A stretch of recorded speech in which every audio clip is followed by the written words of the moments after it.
अस्मद्गुरुभ्यो नमः। जय गुरुदेव दत्त। श्रीमात्रे नमः। इंडिया नेक्स्ट స్పిరిచువల్ ఛానల్ ప్రేక్షక మహాశయులకు నమస్కారాలు. క్రితంసారి మనం చూసినటువంటి ఎపిసోడ్లో పాండవులని లక్క ఇంట్లో దహనం చేసి చంపాలని దుర్యోధనుడు కుట్ర పన్ని చాలా అతి వినయాలన్నీ చేసి వాళ్ళని వారణావతానికి పంపాడు. ఈ కుట్రని శంకించి విదుర మహాశయుడు భీష్మాచార్యుడు ఇద్దరు ఖచ్చితంగా అక్కడ ఏదో కుతంత్రం జరుగుతోంది అన్న కృత నిశ్చయానికి వచ్చారు. ఆ ప్రకారంగా విదురుడు తనకున్న ఈ రోజుల్లో మనం చెప్పుకునే ఇంటెలిజెన్స్ నెట్వర్క్ అంటాం కదా, అట్లా గూఢచారుల్ని వేగుల్ని తన శాయశక్తుల వినియోగించి అక్కడ జరుగుతున్న కుట్రని పసిగట్టాడు. అందులో దుర్యోధనుడు పురోచనుడు అనేటువంటి ఒక ఆర్కిటెక్ట్. ఈ పురోచనుడు చిత్ర విచిత్రమైన ఇళ్ళు నిర్మించుకోగలడు. ఈ పురోచనుడు ఏం చేశాడు, వారణావతంలో లాక్షాగృహం అంటే లక్క ఇంటితో ఇల్లును తయారు చేశాడు. ఏమిటి దానివల్ల కావాల్సింది? చిన్నపాటి మంట తగిలితే చాలు మొత్తం ఇల్లు చాలా త్వరగతిలో భస్మీపటలం అయిపోతుంది. అందుకని ప్రత్యేకంగా లక్కనితో తయారు చేశారు. దానితో వెన్న, నెయ్యి ఇవన్నీ కూడా కలిపారు. ఇవన్నీ మనం క్రితంసారి ఎపిసోడ్లో చెప్పుకున్నాం. అయితే పాండవులు బయలుదేరే టైంకి లాస్ట్ మినిట్లో అంటాం, అంటే చిట్ట చివరి నిమిషంలో ఈ ఇన్ఫర్మేషన్ వచ్చింది. అప్పుడు విదురుడు అందరి ముందు చెప్పలేడు, ఎందుకంటే కుట్ర మారిపోవచ్చు కదా, వీళ్ళకి ముందే తెలిసిందని హింట్ ఇచ్చాడు. అగ్ని ప్రమాదం జరిగినప్పుడు ఒకే ఒక్క జంతువు చాలా క్షేమంగా బయటకి రాగలదు ఆ ప్రమాదం నుంచి అని చెప్పాడు. ఇదంతా దోవపడుగున ధర్మరాజు ఆలోచిస్తున్నాడు. ఇది ఓన్లీ ధర్మరాజుకు మాత్రమే చెప్పాడు, ఎందుకంటే విదురుడికి తెలుసు అందరికన్నా పెద్దవాడు, బుద్ధి సూక్ష్మత ఉన్నవాడు, చాలా నిశితంగా ఆలోచించగలిగినవాడు. పాండవులు అందరూ అలాంటి వాళ్ళే, సహదేవుడు కూడా అలాంటి బుద్ధిమంతుడే. కానీ ధర్మరాజు పెద్దవాడు, కీడెంచి మేలు ఎంచగలిగినటువంటి సమర్థుడు, అందరినీ ముందుండి నడిపించేవాడు, భావి సామ్రాట్టు కావాలి కదా. చివరికి మధ్య మార్గంలో అనన్య మనస్కంతో ఉండగా భోజనాలు అవి పెట్టేటప్పుడు కుంతి అడిగింది, ఏం నాయనా ఇలా ఉన్నావు నువ్వు ప్రయాణం మొదలైనప్పటి నుంచి అని. అప్పుడు అన్నదమ్ములకి తల్లికి చెప్పాడు, ఇట్లా విదుర మహాశయుడు చెప్పాడమ్మా, నాకు ఇప్పటికీ అర్థమైంది, మనల్ని అగ్నితో కాల్చటానికి ఆ ఇంటితో సహా అక్కడ కుట్ర జరిగింది, కనుక మనం ఎలా తప్పించుకోవాలి అన్నటువంటి ఒక సంకేతాన్ని లేదా సిగ్నల్ ఇచ్చాడు విదుర మహాశయుడు. ఒక్క పందికొక్కు లేదా ఎలుక బొరియ తవ్వి, అంటే నేల లోపలికి కంత చేసుకొని, ఎందుకంటే అగ్ని లోపలికి రాలేదు కదా, నేల లోపలికి తను క్షేమంగా ఉండగలదు, కనుక మనం కూడా ఆ విధంగా క్షేమంగా ఉండి బయటపడాలి అన్నది ఆయన మనకిచ్చినటువంటి సంకేతం. కనుక లక్ష ఇంటికి వెళ్ళారండి. వారణావతంలో దిగంగానే పాండవులు, ముఖ్యంగా ధర్మరాజు, భీముడు ఇంటి నలువైపులా కింద పైన పెద్ద మేడలాగా కట్టారు. ఇటీవల వార్తాపత్రికల్లో వచ్చింది, ఆ వారణావతము అక్కడ కట్టినటువంటి ఇల్లు ఆ అవశేషాలు బయటపడ్డాయని. భారతంలో ఎగ్జాక్ట్లీ ఎలా రాసిందో అలా దొరికాయి. చూడండి, ఇవి కట్టుకథలు, పుక్కిటి పురాణాలు అనే వాళ్ళకి కనువిప్పు కలిగించే విధంగా ఎక్కడైతే ఈ లాక్షాగృహ దహనం జరిగిందో ఈరోజు బయటపడిందని వార్తాపత్రికల్లో వచ్చింది. వాళ్ళకి అర్థమైపోయింది, ఈ ఇంట్లో మనల్ని విడిది చేయించి ఇల్లుని కాల్చేస్తారు పురోచనుడి ద్వారా. మరి ఎట్లా బయటపడాలి? ఈ పురోచనుడు కూడా ఏం చేశాడంటే, దుర్యోధన కుమారుడు మీకు సేవలు చేయటానికి పంపించాడండి, నేను, నా నలుగురు తమ్ముళ్ళు, నా తల్లి, మేము కూడా 5 మందే. చూడండి భగవత్ లీల ఎలా ఉంటుందో. పాండవులు 5 అన్నదమ్ములు, పెద్ద ఆవిడ కుంతి. ఇక్కడ కూడా పురోచనుడు 5 అన్నదమ్ములు, తల్లి కుంతి వయసులోనే ఉంటుంది. వాళ్ళు కూడా వచ్చి వీళ్ళకి కావాల్సిన సపర్యలు, సేవలు చేస్తున్నారు. సరే, బయటపడటం ఎట్లా? అప్పుడు విదురుడు కనకుడు అనేటువంటి ఒక స్పెషలిస్ట్ని వీళ్ళ దగ్గరికి పంపించాడు. ఎలా అయితే దుర్యోధనుడు పురోచనుడిని వినియోగించి లక్క ఇల్లు కట్టించాడో, ఈ లక్క ఇంటి నుంచి బయటపడటానికి సహాయకారిగా ఉంటూ ఒక సొరంగ మార్గాన్ని తవ్వి ఆ ఇంటి నుంచి గంగా నది దాకా సొరంగాన్ని తవ్వగలిగినటువంటి గొప్ప ఇంజనీర్ అనివ్వండి, ఆర్కిటెక్ట్ అనివ్వండి, చూడండి ఆ రోజుల్లోని సివిల్ ఇంజనీరింగ్, కనకుడు అనేటువంటి వ్యక్తిని, అతని సిబ్బందిని పంపించాడు. విదురుడు వాళ్ళు కూడా ఇంట్లో సేవకుల్లాగా సహాయకుల్లాగా వచ్చారు. పైకి ఎవ్వరికీ తెలియదు. ప్లానింగ్ ఎలా జరిగిందంటే ఎక్కడ చుట్టుపక్కల వాళ్ళకి తెలియకుండా రోజు రోజు కొంచెం మాత్రమే సొరంగాన్ని నిర్మించారు. అంటే బయటకు కూడా తెలియదు.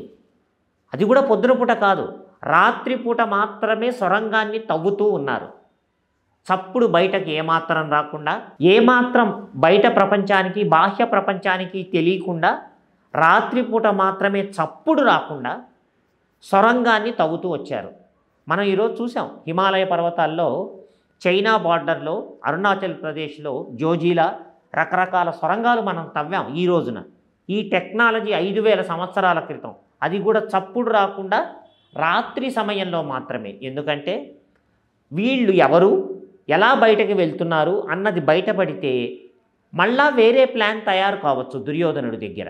అంటే దుర్యోధనుడి ప్లాన్కి మేము ఏమాత్రం తెలియకుండా ఉన్నాము అన్న నమ్మకాన్ని కలిగిస్తూ బయటకి క్షేమంగా తప్పించుకోవటానికి ఏర్పాట్లు జరుగుతున్నాయి. రాజనీతి అంతా అలాగే ఉంటుంది. ఇప్పటి పరిభాషలో చెప్పాలంటే కౌంటర్ మెజర్సు, కౌంటర్ మెజర్స్ అని ఉంటాయి. ఇది కూడా అందులో భాగమే. అలా వారు చాలా నెలల పాటు కష్టపడి ఆ సొరంగాన్ని కనకుడి సహాయంతో, ఆ కనకుడు చాలా జాగ్రత్తగా ఆ సొరంగాన్ని తవ్వి ఒకరోజు నిర్ణయించుకున్నారు ఎప్పుడు బయటపడాలి అని. అక్కడ కూడా పురోచనుడు ఏ రోజును వీళ్ళని కాల్చి చంపాలి అన్న ఇన్ఫర్మేషన్ వీళ్ళకి వచ్చేసింది. అంటే పురోచనుడికి వెళ్తున్న మెసేజెస్ ఈ రోజున మనం ట్యాపింగ్ అంటున్నాం కదా, ఈ సిగ్నల్ ట్యాపింగ్ అన్నది ఆ రోజుల్లోనే ఉన్నది. అయితే సిగ్నల్స్, ఎలక్ట్రానిక్ సిగ్నల్స్ కాకుండా ఇన్ఫర్మేషన్ అనేది వస్తుంది. దానికి విరుగుడుగా పాండవులు ఇంకొక ప్లానింగ్ చేశారు. అంటే రేపు పురోచనుడు మనల్ని కాల్చి చంపటానికి డేట్ ఫిక్స్ అయింది అన్న రోజు, ఒకరోజు ముందుగా కుంతీదేవి ఒక వ్రతాన్ని చేసి చాలామందికి అన్నదానం చేసింది. అదే రోజున పురోచనుడు, అతని తల్లి, అతని తమ్ముళ్ళు వీళ్ళు కూడా ఆ విందుకి, అంటే వ్రత ఉద్యాపన అయిన తర్వాత ఆహారం పెడతాం కదా, భోజనం పెడతాం కదా, వీళ్ళు కూడా పాల్గొన్నప్పుడు భీముడు మిగతా వాళ్ళు ఈ పురోచనుడికి, అతని కుటుంబానికి పీకల లోతుగా మద్యాన్ని కూడా పోశారు. వాళ్ళు ఆ మత్తులో మునిగిపోయిన తర్వాత వీళ్ళు ప్లాన్ చేసుకున్న మర్నాడు లక్షాగృహాన్ని దహించాలి, కాల్చాలి అని వాళ్ళు ప్లాన్ చేసుకున్న ఒకరోజు ముందుగానే ఈ విందు రూపంలో పురోచనుడు, అతని ఫ్యామిలీ మొత్తం తాగి పడిపోయినటువంటి పరిస్థితిలో వీళ్ళే లక్క ఇంటికి నిప్పు అంటించి ఆ సొరంగ మార్గం ద్వారా చాలా కష్టపడి 12 కిలోమీటర్లు గంగా నది ఒడ్డుకు వచ్చారు. అందులో అక్కడ రెడీగా మళ్ళా విదురుడు ఒక నావ ఆ గంగా నదిని దాటించి వాళ్ళని అరణ్యాలలోకి, అంటే జనబాహుల్యంలోకి కాకుండా, జనాలందరిలోకి కాకుండా, అందరూ నమ్మేటట్టు పాండవులు చనిపోయారు అని నమ్మేటట్టు జాగ్రత్తగా నావ దాటించి అర్ధరాత్రి పూట ఎవ్వరికీ అనుమానం రాకుండా ఆ అరణ్యాలలోకి దింపే ఏర్పాటు చేశాడు. ఇది ప్రస్తుతమైనటువంటి ఏర్పాటు. ఎందుకు? ఇంకా దుర్యోధనుడి కుట్రలు ఏముంటాయో తెలియదు. అంతవరకే విదుర మహాశయుడు సహాయం చేయగలిగాడు. కనుక అదేవిధంగా పాండవుల తల్లి కుంతీమాత వీళ్ళందరూ కనకుడు సహాయంతో ఆ సొరంగ మార్గం ద్వారా బయటకొచ్చి అక్కడ ఉన్నటువంటి పడవ ద్వారా గంగా నదిని దాటి అవతల ఉన్నటువంటి అరణ్యాలలోకి వెళ్ళిపోయారు. తెల్లవారేసరికి ఏముంది, మొత్తం ఇల్లు భస్మం అయిపోయింది. ప్రజలకు ఆశ్చర్యం, బాధ కలిగాయి. అగ్ని ప్రమాదం జరిగింది అర్ధరాత్రి పూట అనుకున్నారు. జాగ్రత్తగా చూస్తే ఒక స్త్రీ శరీరము, 5 మగవాళ్ళ శరీరాలు దొరికాయి. ఇంకేముంది, ఆ స్త్రీ కుంతీదేవి, చనిపోయింది పాండవులు అని నిర్ధారణకు వచ్చారు. కానీ చనిపోయింది ఎవరు? పురోచనుడు తల్లి చచ్చిపోయింది, పురోచనుడు చచ్చిపోయాడు, మిగతా 4 అన్నదమ్ములు పోయారు. ఎవరు తవ్వుకున్న గోతిలో వాళ్ళే పడ్డారు. ధర్మాత్మలకు ఎప్పుడు దైవం అలా సహాయం చేస్తుంది. ఇది మనం చాలా బాగా గుర్తుపెట్టుకోవాల్సిన విషయం. ఇక తర్వాత వాళ్ళు ఆ అరణ్యాలలోకి వెళ్ళి చాలా కష్టం మీద చెట్ల కింద అక్కడ గుహల్లో విశ్రమిస్తూ తిరుగుతున్నారు. ఈ సమయంలో రాత్రిపూట వాళ్ళు పడుకునేటప్పుడు అక్కడ రాక్షసులు, భూతపేత పిశాచాలు సంచరిస్తాయి కాబట్టి ఒక్కొక్కళ్ళు షిఫ్ట్ డ్యూటీ మీద కాపలా కాస్తూ కాలం వెళ్ళపుచ్చుతున్నారు. అలాంటి ఒక సమయంలో ఒక సంఘటన జరిగింది.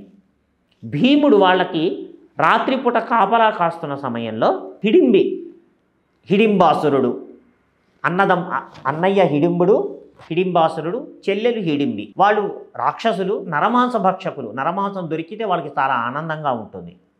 నాకేదన్నా ఆహారం తెప్పించి మాంసాహారం కావాలని చెప్పి హిడింబాసురుడు చెప్పగా ఈ హిడింబి ఇక్కడికి వచ్చింది. వచ్చి చూసేటప్పటికి ఇట్లా ఒక కుటుంబం, స్త్రీ, కొడుకులు, మహాబలాఢ్యుడైనటువంటి భీమసేనుడు ఆవిడికి కనపడ్డారు. ఆ భీముడిని చూడంగానే అతని పరాక్రమము, మనం ఈ రోజున 6 ప్యాక్ స్ట్రక్చర్ అంటాం కదా, పర్సనాలిటీ చూసి అతని అందానికి చాలా పరవశరాలైపోయింది. మానవ రూపం ధరించి వాళ్ళ దగ్గరకు వచ్చింది. ఈ అమ్మాయి అనుమానాస్పదంగా కనిపించేటప్పటికి భీమసేనుడు చంపబోయాడు. ఆవిడ కుంతిని శరణు వేడింది. సరే, ఈ హడావిడికి మొత్తం అందరూ లేచారు. ఎవరు నువ్వమ్మా, నువ్వు ఎవరంటే చెప్పింది. మా అన్నయ్య హిడింబాసురుడు, నేను హిడింబిని, మేము రాక్షసులము, ఇట్లా మిమ్మల్ని చంపటానికి వచ్చాము, కానీ మీరు చాలా నిస్సహాయ స్థితిలో కనపడుతున్నారు. ఈ భీమసేనుడిని చూడంగానే నా మనసు మరులు కొన్నది, ఇతన్ని వివాహం ఆడతాను అంది. చివరికి చాలా తర్జన భర్జనలు అయిన తర్వాత తల్లి, అన్నైనటువంటి ధర్మరాజు ఒప్పుకున్నారు. ఈ హడావిడి అంతటికీ చూసి చెల్లెలు ఎంతసేపటికి రాకపోవటంతో హిడింబాసురుడు స్వయంగా వచ్చాడు. జరిగిన విషయం తెలుసుకొని చాలా మండిపడ్డాడు. అప్పుడు భీముడికి హిడింబాసురుడికి భయంకరమైన యుద్ధం జరిగితే భీమసేనుడు ఆ హిడింబాసురుడిని చంపేశాడు. చంపిన తర్వాత ఆ హిడింబికి భీముడికి చక్కగా పెళ్ళయింది. దానికి ఒక కండిషన్ పెట్టింది కుంతీదేవి. అమ్మా, నువ్వు గర్భం ధరించి నీకు సంతానం కలిగేదాకా నా కొడుకుని నీ దగ్గరే ఉంచుకో, ఆ తర్వాత మళ్ళా మా కుటుంబానికి ఎంతో అవసరము, నీ భర్త మా దగ్గరికి వచ్చేస్తాడు. అందువల్ల ఆ రకంగా హిడింబి ఒప్పుకొని వాళ్ళిద్దరూ 1 సంవత్సరం పాటు కాపురం చేశాక వాళ్ళకి ఘటోత్కచుడు అనేటువంటి కొడుకు పుట్టాడు. సగం క్షత్రియుడు భీముడి ద్వారా, సగం రాక్షస స్త్రీ. ఇచ్చిన మాట ప్రకారము ఆ పిల్లవాడిని తీసుకొని ద్వైతవనానికి వెళ్ళిపోయింది. వెళ్తూ వెళ్తూ ఒక మాట ఇచ్చింది, ఎప్పుడు మీకు ఎక్కడ సహాయం మీరు నన్ను కోరుకున్నా నేను, నా కొడుకు లేదా నా కొడుకు వచ్చి మీకు సహాయం చేస్తారు అని. అలా వాళ్ళు ద్వైతవనానికి వెళ్ళిపోయిన తర్వాత పాండవులందరూ ఆ అరణ్యాలలో సంచరిస్తూ చివరికి ఏకచక్రపురము అనేటువంటి ఒక ఊళ్ళోకి వచ్చారు. వచ్చి ఒక బ్రాహ్మణుడి ఇంట్లో ఆశ్రయాన్ని పొందారు, బ్రాహ్మణ వేషాలు ధరించి. ఎందుకంటే అందరికీ లోకమంతా పాండవులు చచ్చిపోయారనే తెలుసు. ఆ వార్త బయటకి రాకుండా బ్రాహ్మణ రూపాలలో, మారు వేషాలలో ఒక బ్రాహ్మణుడి ఇంటికి వచ్చి, అయ్యా కొన్నాళ్ల పాటు మీ ఇంట్లో ఉంటాము అని అన్నారు. సరే, అతిథిదేవో భవ, వాడు కాదనలేదు. వీళ్ళని తన ఇంట్లో ఉంచుకున్నారు.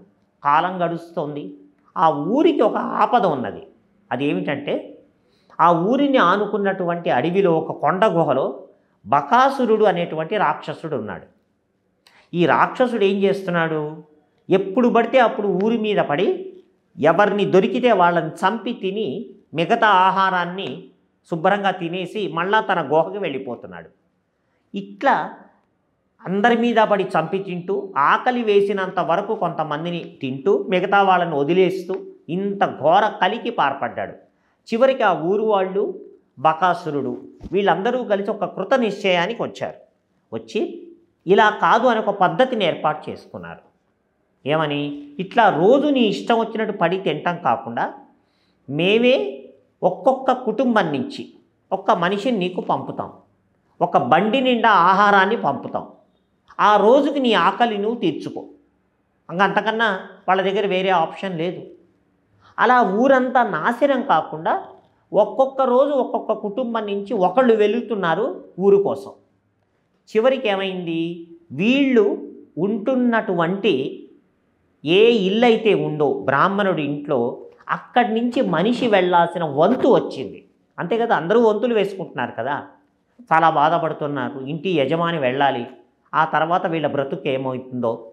ఆ యజమానికి ఉన్న చిన్న పిల్లవాడు వచ్చిరాని మాటలతో నన్ను పంపించండి, రాక్షసుడిని నేను చంపేస్తాను అంటే వాళ్ళకి నవ్వు వస్తుంది, ఏడుపు వస్తుంది. ఈ పరిస్థితి కుంతి గమనించి అడిగింది, ఏమైందంటే వాళ్ళు మొత్తం చెప్పారు. కుంతి నవ్వుతూ, దానికి ఇంత బాధ ఎందుకమ్మా, నాకు 5 కొడుకులు మహాపరాక్రమవంతులు, వాళ్ళల్లో ఒకరిని పంపుతాను.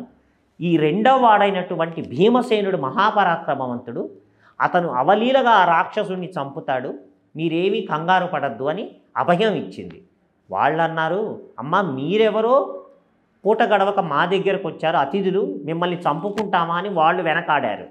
కానీ కుంతి చెప్పింది, ఇలా కాదండి, నా కొడుకు పరాక్రమం మీకు తెలీదు, వాడిని పంపిస్తాను అని చెప్పి ఆహారంతో భీముణ్ణి పంపించింది. భీమసేనుడు సహజంగా చాలా ఆకలి ఉన్నవాడు, భోజన ప్రియుడు. ఏదో వాళ్ళ ఇంట్లో తలదాచుకుంటున్నారు, వాళ్ళకి ఎంత పెడితే అంత తింటున్నాడు. ఈ ఉన్నంత కాలము అతను ఆకలితోనే ఎక్కువగా బతికాడు.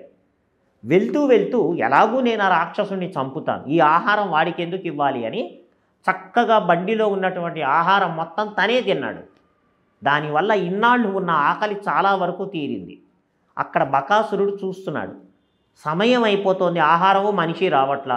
చూస్తే ఈ భీముడు అనేవాడు చక్కగా కూర్చొని భోంచేస్తున్నాడు. వాడి మీద పడ్డాడు పోయి. భోజనం చేస్తూ ఒక చేత్తో రాక్షసుని అవతలకి తోస్తూ శుభ్రంగా భోజనం చేశాడు. చూడండి ఎంత బలాపరాక్రమం ఉన్నవాడు.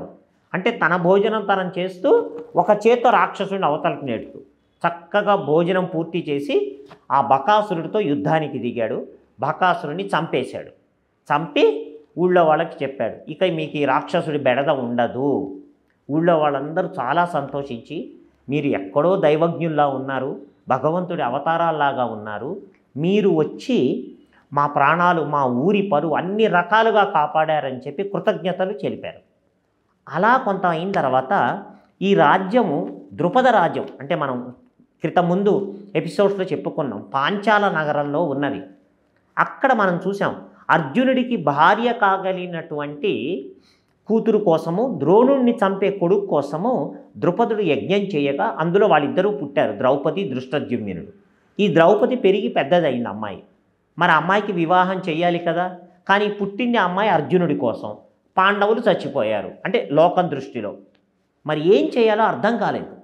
అందుకని చాలా తెలివిగా ఆలోచించి స్వయంవరం చాటించి అందులో ఒక యంత్ర భేదాన్ని పెట్టారు.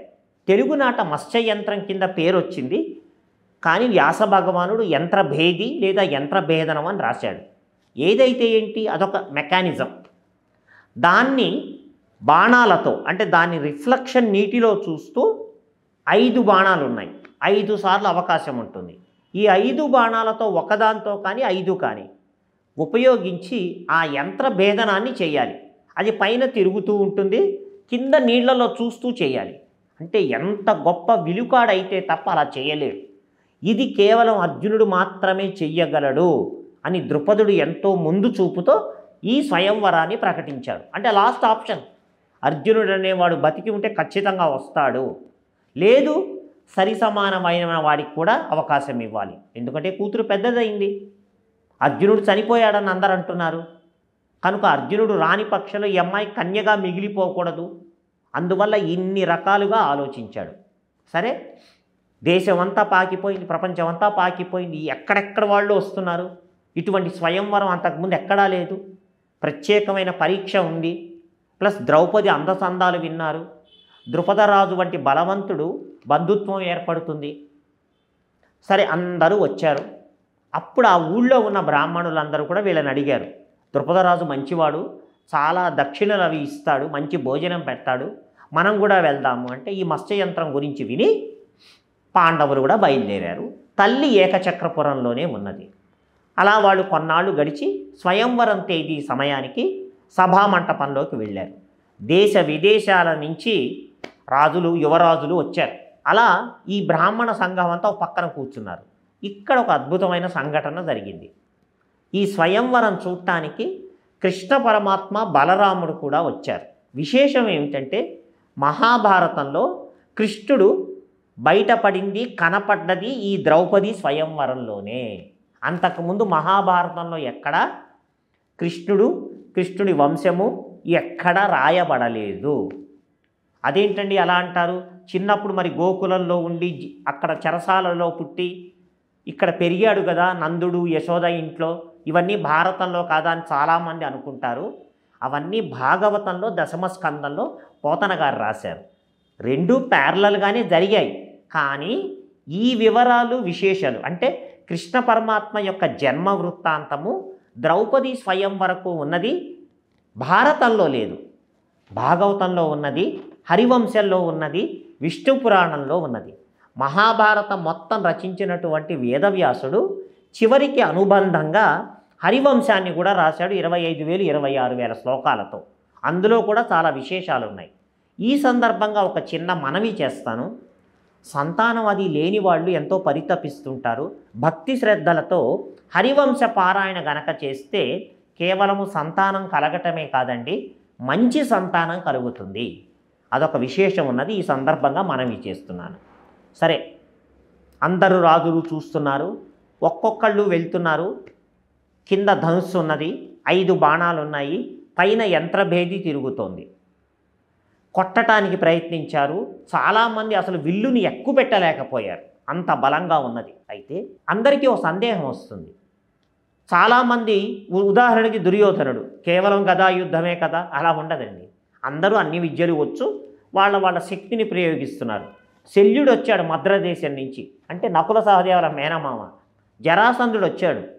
ఎంత ముసలివాడు జరాసంధుడు, కృష్ణుడి మేనమామ అయినటువంటి కంసుడికి మామగారు. అది లెక్క, అంటే తాత వరస. ఇలా పెద్దవాళ్ళు చిన్నవాళ్ళు చూడటానికి వచ్చిన వాళ్ళు అసలు చూద్దాం ఈ ద్రౌపది స్వయంవరం ఎలా జరుగుతుందో. సరే, కిక్కిరిసిపోయింది అసలు రాజ్యం అంతా, సభ అంతా. ఒక్కొక్కళ్ళు ప్రయత్నిస్తున్నారు, కనీసం విల్లును కూడా లేపలేకపోయిన వాళ్ళు ఉన్నారు. ఎవ్వరి వల్ల కాలేదు. అప్పుడు కర్ణుడు లేచాడు.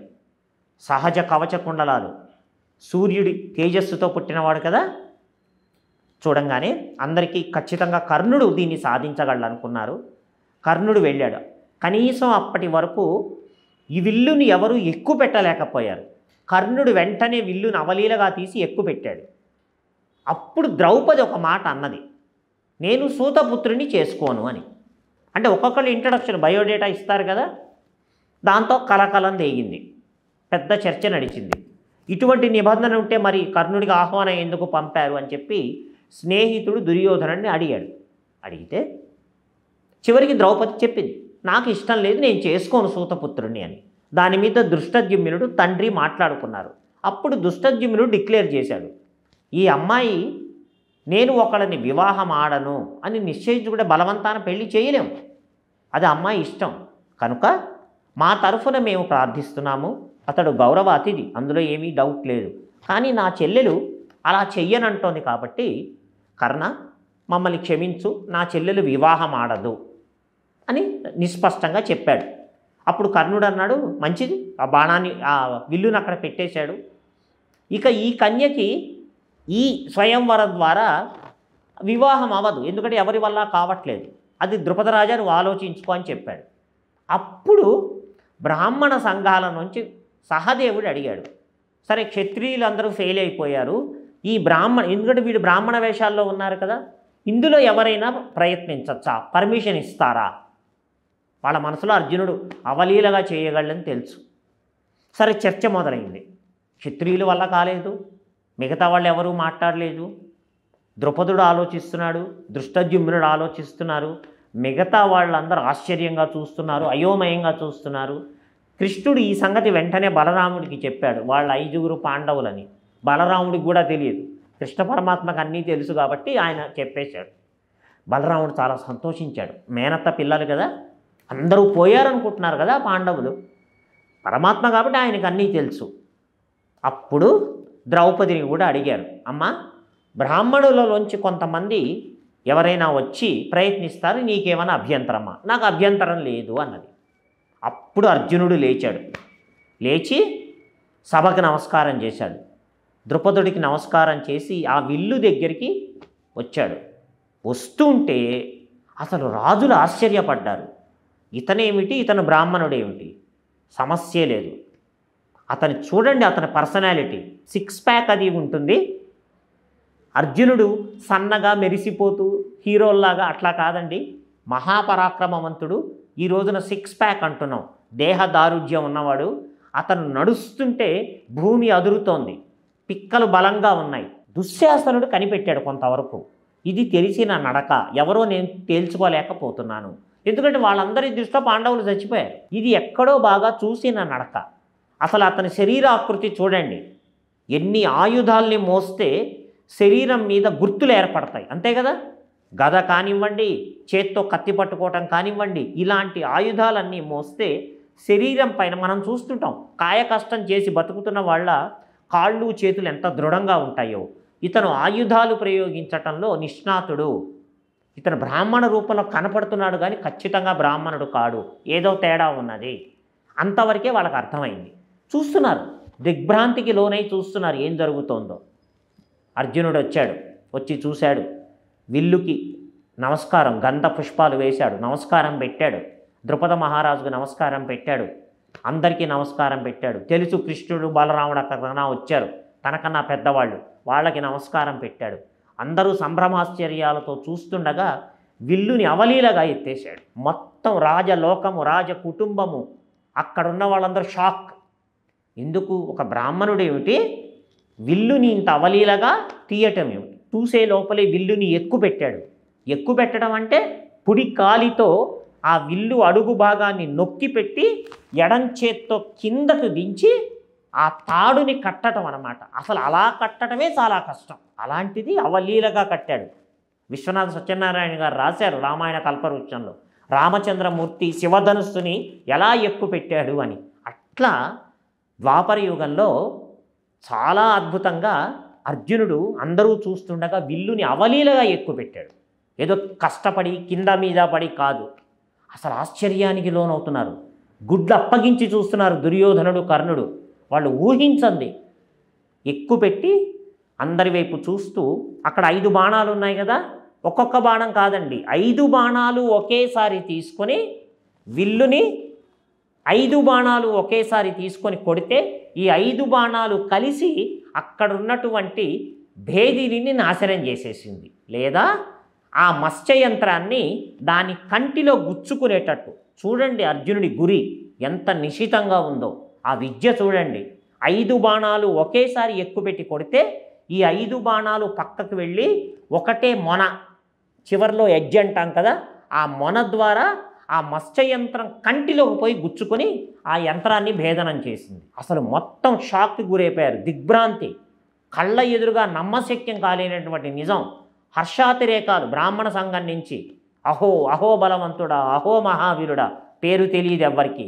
అప్పుడు ద్రౌపది అతని మెడలో స్వయంవరమాల వేసింది. పెద్ద గొడవ మొదలైంది క్షత్రియుల్లో. ఇదేదో మోసం ఉన్నది, క్షత్రియుల వల్ల కాలేదు, ఆఫ్టర్ ఆల్ ఒక బ్రాహ్మణుడు ఎలా చేస్తాడు, ద్రుపదుడు మమ్మల్ని మోసం చేశాడు, చాలా గొడవ అయింది, ఇది కుదరదు, ఈ పెళ్ళి చెల్లదు, అసలు అగ్నిలోంచి పుట్టిన ఆ ద్రౌపదిని అగ్నిలోనే పారేయండి, క్షత్రియ లోకానికి అవమానం. ఇట్లా అంటే వాళ్ళు ఫ్రస్ట్రేషన్కి వచ్చేశారు. వాళ్ళ వల్ల కాంది ఒక బ్రాహ్మణ యువకుడు లేచి ఇంత అద్భుతంగా మత్స్యయంత్రాన్ని భేదించటం అంటే వాళ్ళందరికీ తల కొట్టేసినంత పని అయింది. కానీ అదేదో గౌరవంగా ఒప్పుకోక, వాళ్ళకి చేతకాక కుదరక కర్ణుడికి అవకాశం దొరకలేదు. కానీ మిగతా వాళ్ళందరూ ఫెయిల్ అయ్యారు. జరాసంధుడు, శల్యుడు, దుర్యోధనుడు, దుశ్శాసనుడు, శిశుపాలుడు, సైంధవుడు, వచ్చిన ప్రతి ఒక్కళ్ళు ఆ ఫ్రస్ట్రేషన్ తట్టుకోలేక, ఓటమిని అంగీకరించలేక అసూయ, కుళ్ళు, ద్వేషంతో అర్జునుడి మీద పడ్డారు. పేరు తెలీదు, ద్రుపదుడి మీద పడ్డారు. ఇది తప్పు జరిగింది, ఎందుకంటే వాడు ఊహించింది జరిగింది. ఆ సంస్కారం లేదు ఒక్కడికి కూడా. మనకి చేత కాలేదు, అవతల వాడు గెలిచాడని ఒప్పుకునే సంస్కారం లేదు. చివరికి యుద్ధానికి దిగారు. అప్పుడు ఆ యుద్ధం, చాలా పెద్ద యుద్ధం జరిగింది అక్కడ పెళ్లి పందిట్లో. భీముడు, అర్జునుడు, దృష్టద్యుమ్నుడు ఈ రాజులతో భయంకరమైన యుద్ధం చేశారు. భీముడు చాలా పరాక్రమంతో శల్యుణ్ణి, జరాసంధుని ఎత్తి అవతల పారేశాడు. అప్పుడు ఆసక్తికరమైన యుద్ధం జరిగింది. చివరికి ఫైనల్గా అర్జునుడికి కర్ణుడికి ద్వంద్వ యుద్ధం జరిగింది. అప్పుడు అర్జునుడు చాలా అవలీలగా కర్ణుడిని ఓడించి, కర్ణుడి చేతిలో ఉన్న ధనుస్సులని, 1 కాదు 2 కాదు 3, ఎన్ని ధనుస్సులు పట్టుకున్న అన్ని ధనుస్సుల్ని విరిచి పారేశాడు. కర్ణుడికి చాలా ఆశ్చర్యం వేసింది. ఓ బ్రాహ్మణ యువకుడా, కర్ణుడి చేతిలో ధనుస్సుని పడగొట్టి నన్ను ఓడించగలిగిన వాళ్ళు 4-5 ఉన్నారు. నా గురువు పరశురాముడు, 2 భీష్మ పితామహుడు, 3 ఇంకొక గురువు ద్రోణాచార్యుడు, 4 అర్జునుడు. ఒప్పుకున్నాడు, అర్జునుడు నన్ను మించిన వీరుడు, నన్ను ఓడించాలి అంటే అర్జునుడు మాత్రమే. కానీ అతను అర్జునుడని తెలియదు, అతనికి తెలియట్లా ఎవరో. ఒకవేళ ఆ కొట్టింది ఓడించింది అర్జునుడని తెలిస్తే పబ్లిక్గా ఒప్పుకునేవాడు కాడేమో, నువ్వు ఇంత గొప్ప వీరుడు అని. అతను ఒక సామాన్య బ్రాహ్మణుడు యువకుడు అనుకున్నాడు. చెప్పు నువ్వెవరో, ఈ మానవ మాతృలు ఎవరు నన్ను ఓడించలేరు. నువ్వు మారువేషం వేసుకొచ్చిన ఇంద్రుడివా, శివుడివా, విష్ణుమూర్తివా, ఎవరివో చెప్పు అంటే అర్జునుడు చెప్పాడు, నేను ఎవరైతే నీకెందుకయ్యా, నా గురువు ఎవరైతే నీకెందుకు అడిగాడు. ఇంత గొప్ప విద్య ఎలా వచ్చింది నీకు, ఏ గురువు నేర్పాడు? నాకు తెలియని గురువులు ఎవరు? ఇద్దరే, పరశురాముడు, ద్రోణాచార్యుడు. వీళ్ళు తప్ప ఇంకొకరు నేర్పించలేదు నీకు, నిజం చెప్పు అని గుచ్చి గుచ్చి అడుగుతున్నాడు. ఎందుకంటే అవమానమైంది, ఆశ్చర్యమైంది. నా గురువులు ఎవరైతే ఏంటయ్యా, నేను ఎక్కడ నేర్చుకుంటే ఏంటి, యుద్ధం చేస్తావా, నీ ఓటమిని ఒప్పుకుంటావా అంటే నేను నా ఓటమిని ఒప్పుకుంటున్నాను, నీకు నీ గురువుకి ప్రణామాలు అని చెప్పి వెళ్ళిపోయాడు అక్కడి నుంచి. అప్పుడు కృష్ణ పరమాత్మ అప్పుడు మాట్లాడటం మొదలెట్టాడు. ఇప్పటి వరకు జరిగింది చాలు, వాళ్ళు ధర్మబద్ధంగా గెలిచారు, మిమ్మల్ని యుద్ధంలో ఓడించారు, చక్కగా 4 అక్షింతలు వేసి వాళ్ళని ఆశీస్సులు ఇచ్చి మీరు వెళ్ళిపోండి అంటే చివరికి ఆ వచ్చిన రాజులందరూ కొంతమంది సంతోషంతోనూ, కొంతమంది అవమాన భారంతో, ముఖ్యంగా కౌరవుల అవమాన భారంతో అక్కడి నుంచి వెళ్ళిపోయారు. వెళ్ళిపోతే కృష్ణుడు, బలరాముడు అక్కడే ఉన్నారు. అప్పుడు ఏం జరిగిందంటే ద్రుపదుడికి మనసులో చింత పట్టుకుంది. ఇదేమిట్రా, నేను అర్జునుడి కోసం పిల్లని అగ్ని ద్వారా కంటే ఇక్కడ ఇతనెవరో వివాహం చేసుకున్నారు, వీళ్ళు ఎప్పుడు బయటపడలా మేము పాండవులని. సరే, ఇదంతా అయ్యేటప్పటికి రాత్రి అయింది. కానీ ద్రుపదుడి మనసులో ఎక్కడో అనుమానం రేకెత్తుతోంది. ఎట్లా, అందుకని అసలు వీళ్ళు బ్రాహ్మణులా క్షత్రియులా? అప్పుడు దృష్టద్యుమ్నుడికి చెప్పాడు, వీళ్ళకి విడిది ఏర్పాటు చేయించు నాయన రాత్రిపూట. ఆ విడిదికి దగ్గరగా ఒక చోట, అంటే ఒక రూమ్ నిండా ఒక చోట అంతా పుస్తకాలు, అంటే శాస్త్రాలు, వేదాలు, ఉపనిషత్తులు ఇవన్నీ పెట్టించు. అండ్ దాంతోపాటు మంచి భోజనం కూడా అక్కడ అరేంజ్ చేయి. పక్కన చాలా ఆయుధాలు పెట్టు. వీళ్ళు కనుక బ్రాహ్మణులైతే నిజంగా వాళ్ళు శాస్త్రాలు, పుస్తకాలు, వేదాలు వాటి చోటికి వెళ్తారు, అక్కడ ఉన్నటువంటి మంచి భోజనాన్ని తింటారు. క్షత్రియులైతే కనుక మనం ఏర్పాటు చేసినటువంటి ఆయుధాలు చూస్తారు, దాని పనిముట్లు ఎలా ఉన్నాయి, ఎలా తయారు చేశారని, దాన్ని బట్టి వీళ్ళెవరో తేలుతుందన్నాడు. అంటే డైరెక్ట్గా ఈ రోజుల్లో మనం అడుగుతున్నట్టు నీ క్యాస్ట్ ఏంటి అదేంటి అని అనకుండా చాలా మర్యాదగా ఈ రకమైన ఏర్పాట్లు చేసి వీళ్ళు ఎవరు, వీళ్ళ ఆరిజిన్ ఏంటి కనుక్కునే ప్రయత్నం చేశాడు. దృష్టద్యుమ్నుడు అలాగే అరేంజ్ చేశాడు. చేస్తే సరే, రాత్రిపూట వాడు స్నానాలు అవి చేసి తీరిగ్గా కూర్చొని ఈ 2 రూమ్స్ చూసి 5గురు ఆయుధాలు ఉన్న చోటికే వెళ్ళారు. ఇదంతా వెనకాల నుండి ద్రుపద మహారాజు, దృష్టద్యుమ్నుడు చూస్తున్నారు. బాగున్నాయి, ద్రుపదుడి దగ్గర ఆయుధాలు బాగున్నాయి, ఈ విల్లు బాగుంది, ఈ గద బాగుంది, ఈ కత్తి బాగుంది, చాలా సంతోషం. అంటే ఒరిజినల్గా క్షత్రియులేగా. సో ఫస్ట్ కన్ఫర్మేషన్ అయింది ద్రుపదుడికి, వీళ్ళు క్షత్రియులే. సరే, మర్నాడు తెల్లవారింది. ఇంకా మేము అమ్మాయిని ఇస్తే వెళ్ళిపోతామన్నారు, బయలుదేరారు, వెళ్ళిపోయారు. వెనకాల ద్రుపదుడు, దృష్టద్యుమ్నుడు బయలుదేరారు. వాళ్ళకి ఎట్టి పరిస్థితుల్లో వీళ్ళు సామాన్యులు కారు. ఇందులో ఎవరైనా అర్జునుడు, ముఖ్యంగా మత్స్యయంత్రం కొట్టినవాడు అర్జునుడు అయి ఉండవచ్చు, ఈ రూపంలో ఉన్నాడు, ఏది నిజము ఏది అబద్ధము తెలుసుకోవటానికి వెంట వెళ్ళారు. అలా వెళ్ళగా ఏకచక్రపురానికి వెళ్ళారు. వెళ్ళి వెంటనే ఇంట్లోకి రాగానే తల్లితో యథాలాపంగా అన్నమాట ధర్మరాజు అన్నాడు, అమ్మ భిక్ష తెచ్చాము అంది. ఆవిడ కూడా ఏదో పనిలో ఉంది, సమానంగా పంచుకోండి నాయన అంది. వెనక్కి చూస్తే పిల్ల లక్ష్మీ కళతో వెలిగిపోతోంది. ఇదేమిటి, ధర్మరాజు ఆ మాట అంటాం ఏమిటి, సమానంగా పంచుకోండి అని ఆవిడ అంటాం ఏమిటి అంటే యథాలాపంగా అన్న దానిలో సత్యం ఉన్నది. ఎప్పుడైతే కుంతి ఆ మాట అన్నదో అప్పుడు ధర్మరాజు అన్నాడు, అమ్మ నువ్వు ఆ మాట ఎందుకన్నావో తెలీదు, ద్రౌపదిని గెలిచింది అర్జునుడు అయినప్పటికీ నాకు కూడా ఆ అమ్మాయిని పెళ్లి చేసుకోవాలనిపిస్తోంది అన్నాడు. ధర్మరాజు ఏమిటి ఆ మాట అంటాం ఏంటి, మిగతా 4 కూడా అదే అన్నారు, మాకు కూడా కలుగుతోంది ఆ అమ్మాయిని వివాహం ఆడాలి అని. అప్పుడు ద్రుపద మహారాజు ఇంటి లోపలికి వచ్చాడు. అర్థమైంది వీళ్ళెవరో, మారు వేషాలు తీసేశారు. తీసిన తర్వాత వీళ్ళు పాండవులు అని అర్థమైంది. అక్కడ ధర్మమీమాంస చర్చ జరిగింది. ద్రుపదుడు ఒప్పుకోలేదు. మీ 5గురికి ఎందుకు అనిపిస్తుంది అట్లా? గెలిచింది అర్జునుడు, నా తపస్సు ఫలించింది.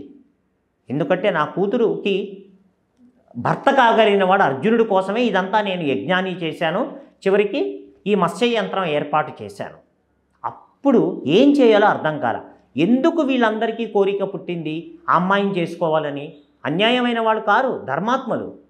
ఏమీ అర్థం కాకపోతే కృష్ణుడు నవ్వుతూ వ్యాస భగవానుని స్మరించండి, ఆయన వచ్చి సమాధానం చెప్తాడు అని చెప్పారు. అప్పుడు ధర్మరాజు వ్యాస భగవానుని స్మరిస్తే వ్యాసుడు ప్రత్యక్షమయ్యాడు. నాయనలారా ఏంటి పరిస్థితి జరిగింది చెప్పారు. చెబితే అప్పుడు అన్నాడు, మీరందరూ మనం క్రితం ఎపిసోడ్లో చెప్పుకున్నట్టు చాలా విస్పష్టంగా నొక్కి వక్కాణించి చెప్పాను నేను. ఒకే ఇంద్రుడు 5గురు పాండవులుగా పుట్టారు.